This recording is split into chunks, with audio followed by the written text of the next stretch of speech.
Hello friends, இந்த வீடியோவில் நம்ம என்ன பார்க்க போகிறோம்னு பார்த்தீங்கன்னா, இரும்பு தோசைக்கல்லை எப்படி பழக்கிறது அதை பற்றி தான் பார்க்க போகிறோம். நம்ம எல்லாருக்குமே இரும்பு தோசைக்கல்லில் தோசை செஞ்சு சாப்பிட ஆசையாக தான் இருக்கும். ஆனால் அந்த தோசைக்கல்லை எப்படி பழக்கிறது அப்படின்றது தான் பெரிய சவாலாக இருக்கும் நம்மளுக்கு.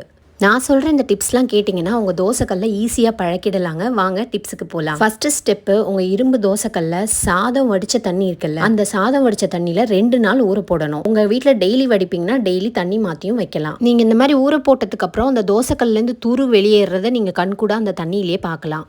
நெக்ஸ்ட் ஸ்டெப்பு, ஊற போட்ட இந்த தோசைக்கல்லை எடுத்து நல்லா இரும்பு ஸ்க்ரப்பால் தேய்ச்சிட்டு ஆயிலை க்ரீஸ் பண்ணி 2 நாள் வைக்கணுங்க. இப்போ நம்ம தோசைக்கல்ல ஆல்மோஸ்ட் ரெடிங்க தோசை செய்கிறதுக்கு. பட் லாஸ்ட் ஸ்டெப்பாக அதை திருப்பியும் ஒரு தடவை நல்லா தேய்ச்சிட்டு அடுப்பில் வச்சு ஹீட் பண்ணி வெங்காயத்தை நல்லா தேய்ச்சி விட்டுருங்க. ஃபஸ்ட்டு வர 1லேருந்து 2-3 தோசை நம்மளுக்கு கல்லை விட்டு எடுக்க முடியாத மாதிரி கஷ்டமாக தான் இருக்கும்.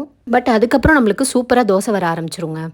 இரும்பு தோசைக்கல் யூஸ் பண்ணோன்னா நம்ம அடிக்கடி சோப்பு போட்டு அதை தேய்க்கக்கூடாது. நம்மளுக்கு வேணும்னா அதை சும்மா வாஷ் பண்ணிட்டு திருப்பி